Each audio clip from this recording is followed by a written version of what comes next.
आपूर्यमानम् अचलप्रतिष्ठम् समुद्रमापः प्रविशन्ति यद्वत् तद्वत्कामा यं प्रविशन्ति सर्वे सच्சாந்திமாப்னோதி ந காமகாமி.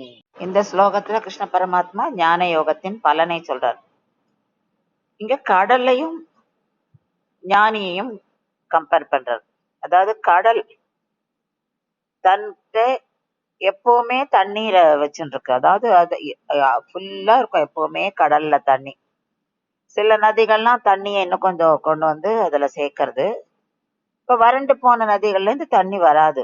ஆனா அதுக்காக கடல் சந்தோஷமும் படுவதில்லை, துக்கமும் படுறதில்லை. ஏன்னா கடல் கலங்காமல் அப்படியே இருக்கு, ஒரே நிலையில இருக்கு. தண்ணி வந்தா சந்தோஷம், தண்ணி வரலன்னா சந்தோஷம் இல்லை அப்படின்ற மாதிரி இல்லை. ஏன்னா அது ஏற்கனவே நிறைந்து இருக்கு.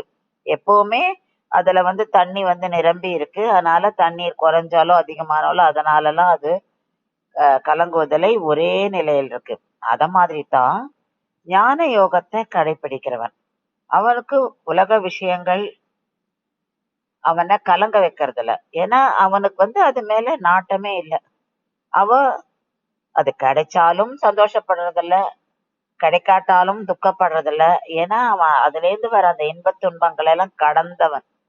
அத கடந்து போறதுனால அவனுக்கு அந்த சாந்தி என்ற நிலைமையும் அவன் அடையறான்.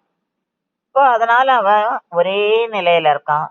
அதனால அமைதியை அடைகிறான்.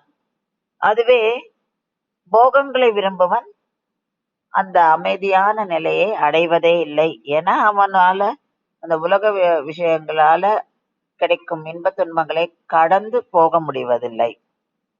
ஞான யோகி கடல் மாறி இருக்கான், ஒரே நிலையிலேயே இருக்கான்.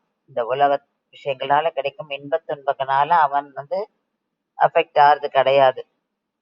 இததான் கிருஷ்ண பரமாத்மா இந்த ஸ்லோகத்துல சொல்றார்.